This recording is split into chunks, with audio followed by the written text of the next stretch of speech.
Mr. Chairman, the comment that Chief Executive made about storage of flushing flows is not something that's been considered yet, is it? But it really will need to be. Yeah, so it sort of seems to be honest. Yeah. Councillor Douglas. Mr. Chairman, just a question. If the Burberrys had a global consent operating in that area, could that have assisted at that time? No, not with the sort of drought event and the flows we experienced. If you operated a global consent across the whole catchment, top to bottom, it may have prolonged it by a short period, but it wouldn't have made a significant difference. Councillor Scott. Mr. Chairman, part of the submission was that the ban was caused by over-allocation and council mismanagement. Was the low flow a result of too much abstraction, or was it a lack of rainfall? Ultimately, it's because we received, on average in that catchment, about 25% of the monthly average rainfall totals for 6 months. So we effectively ran out of water. There's not enough in the system. Is the allocation model in the current plan based on a Q90 or Q95? Q95, and so the allocation framework basically works around providing reliability of supply for a 1 in 5 year event for under normal irrigation cycles, which is why I was making the point that it couldn't have, physically the system couldn't have provided enough water for the type of event we experienced without storage. On from Mr. Newman's point, if on his 22 hectares, if he had a suitable dam for on-farm storage, would there be any problem with him getting a consent to take winter water to have his own little reservoir? No, there's people doing that, have done for a long time and are still doing so. So it doesn't stop. Anybody can come in and make application for storage. His physical constraint is, and I think he actually leases a fair bit of land off HBRC actually in the Heratong scheme. He's on gravels basically. That's his issue. So he's on gravels, hugely droughty. Like a sieve, we all know that's the water fires through. Marginal land is the reality of it. And even then storing on that type of land is an expensive proposition. So, but the point is he could do it if it made sense. But I think the appreciation of the marginal land situation, marginal water scenario is the bit that's not as well. It's been fairly complacent attitude around, in my view, around the Hiratonga Plain in particular, that doesn't take into account that variability. So suggest he moves to Central Hawke's Bay. Great suggestion, Tim. Any other questions? So what's the resolution we're looking at up here? Can you make that larger, please? Mr. Chairman, I think the resolution needs a lot more words, as discussed.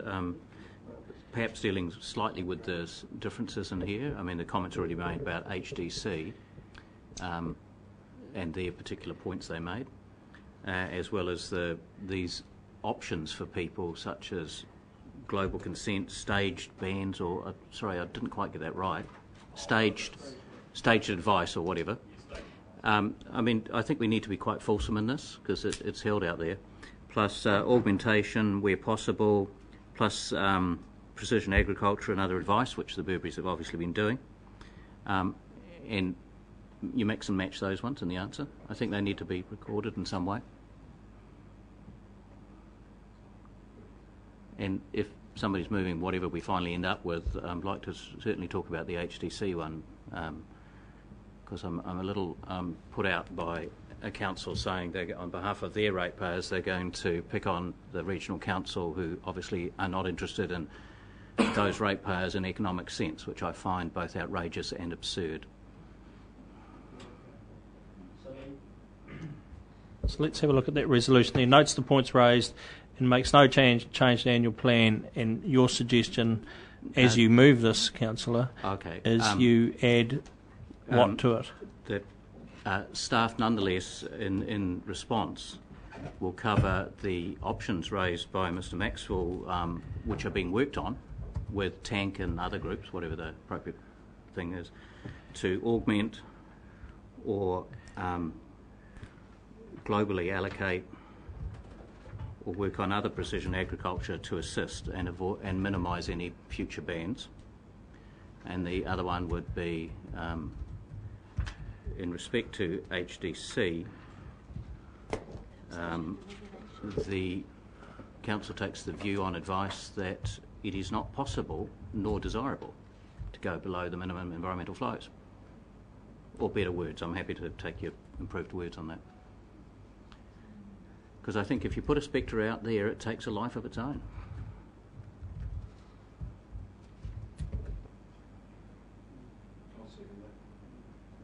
And you can't overrule the RMA. Well, Councillor Douglas, if you could perhaps just come around here and help with the wording of that.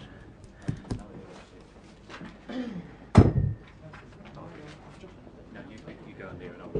Never got a workshop.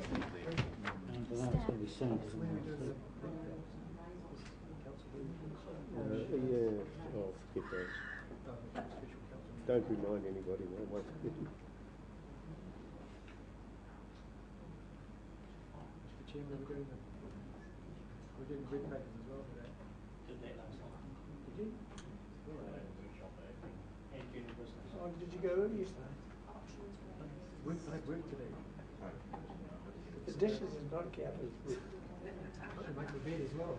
Wash the house, feed the dog. Busy evening. I'm sitting here drinking beer next door. At the ratepayers' expense. And we've decided to charge one another. Shall I just take that? I've turned it off. It can't hear me. Murray said that we Thank you. said he could read his computer. Which one? Zoom. Hope she... That was on the... Goodness knows what you'd read on Liz Rubin. Murray said that he's got a Zoom thing on his computer. He could Zoom it on Liz's computer on the TV, so just be careful when you run that. No, it's all of Murray. No, it's the pictures you're worried about. Oh. So Mary put those in. Because your wife at the beach. So Mary goes. It's all dark, you can't see it. I remember when I first gave that house. These things were the answers. I mean, they made a meal of, Chris made a meal of it. Small capacity. So About the bird, they had photographs of them out there. So it was a bloody joke. All fed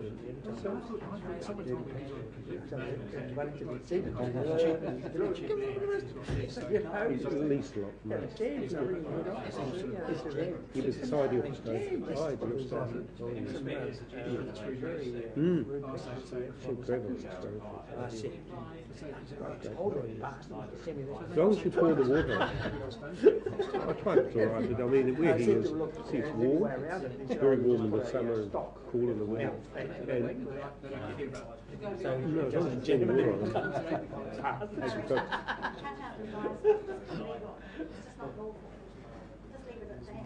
on. Okay, yes. Order, everyone.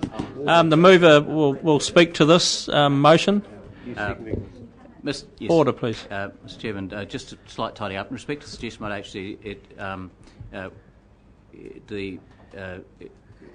I'm trying to think. The suggestion about HCC, it is not lawful under RMA. Full stop. Mr. Chairman, I think the feeling around the table, and certainly in the submissions, that this is a serious matter because it cuts both at the social and individual components of concern of a business and a family, but also at the heart of what the business is out there, which is water that makes the economic part of the world go round. So I think the council's both got to put out a welcome mat of ideas and advice, which they do anyhow, but I think we reinforce that. But I think we also got to acknowledge with climate change and the suggestion that we're going to have longer drought periods or more often drought periods or water shortages, that we have to become cleverer, and I think everybody in business knows that in terms of their businesses. I think that would be a helpful thing. And to those individuals who were damaged in that, and I think Gerard's comments I thought were quite constructive. I think there is an opening that we can build on a good relationship there, which is already a matter of goodwill for a long time. In respect of HDC, I've already made the comments. I don't find it helpful for councils to comment on other people's plans at the best of times. In the old days, if I may use that term, it was considered completely disrespectful to do that, and if you had an opinion on another person's plan of your colleague council, you quietly did it by a letter and you didn't appear by submission. So I find that an interesting change in recent times. However, to also suggest that we might break the law, I think is not a helpful thing, and I'd like that to be clearly out there so nobody's thinking that we're going to go beyond the environmental minimum flows, but rather we're going to be much more positive and try and make some sensible options out there. Ultimately, for at least one of the catchments, there may be water flows that can be used in the course of events anyhow. Can they be stored? And perhaps if Ngororo ever manages to get into the plan, we might be able to address some of those typhoid concerns in that regard. So it's a tricky one, but I think also the other thing, the council's got to keep watching this, because once you strike at that and the Burberry's made it, their whole confidence goes. And if we start losing confidence in water supply, and the gentleman, what's his name? The mover, however, pedantically again, I would say you are actually responding to submissions and making some change. So I believe you should say, notes the points raised, but makes no change to the annual plan budget. Dora. Other speakers? Mr. Chairman, I'm afraid I do have to take issue over the fact that the annual plan is a printed document, and there's no change in wording, there's no change in values, there's no change in levels of service that are described by this decision. Relaying something to and staff working with is not a change to the annual plan, and so to me there is no change to the annual plan. That actually requires some change to the printed document. Seems the wrong message. Councillor, you're being more pedantic than I am. Order. Let's just finish this, Councillor. Mr. Chairman, the message is actually sent not by changing the wording in the plan, it's changed in the way we address the thing and work with people to find solutions. And that's quite a different matter, and I'm not suggesting in any way that we don't work with people to find solutions. And I would actually look at the submissions that we had, which were very heartfelt from people who suffered, but I also know there are people with a variety of conditions. It didn't matter whether they were dairy farmers, or whether they were sheep and beef, or whether they were cropping, or whether they were horticulture, who suffered terrible financial loss in this drought. And we cannot find the solution other than actually looking at stored water. We don't have a solution in managing rainfall that we can deliver it at the time. And so Council is working very hard to try and find solutions to building resilience in the water allocation. There is also a variety of measures through the plan changes, and I would actually pick up on what Councillor Douglas said about Hastings District. This is something that I raised right through the HPUD's system, that the territorial authorities never came to grips with the fact that you can support you maintain your soils and value your soils no matter what. But when in the next chapter you talk about keeping the whole of the water in the river, you actually are not supplying the soils with what they need in order to grow. And I'm sorry, we've gone through collaborative processes that would not face up to looking at other values and saying, yes, we do need to deliver this water. So I keep trying to get this message out there that all living things actually do need water, and somewhere along the way the community actually has to decide where its compromises are, who has that water and how does it get it. And that's through the collaborative process of the plan changes such as we're doing through Tank and such as we went through with Tuki Tuki. And I think we missed a huge opportunity with HPUDs not to do more. Councillor Rose. Thank you, Mr. Chairman. I think I said most of what I want to say during the question time, which I was probably a little more liberal in that than what I should have been. But this is important. And because of the publicity given by the media prior to this hearing, it has been picked up by the community, and a lot of people asked me about it and asked for my comment on whether the Burberrys were as bad as what the newspaper made out, and so on and so forth. So I do think that it needs to have a public reply and I'd ask if our comms people could attend to that. But I do support the resolution moved by my colleagues, as moved and seconded by my colleagues. Thank you. Wish to sum up, Councillor Douglas? There were no other speakers. I'll put that motion, and all those in favour, please say aye. Contrary, no. Carried. Last, page 56, Whakatu Road Rail Hub. Happy to move, Councillor Gilbertson. Happy to second, Councillor Curtin. You wish to speak?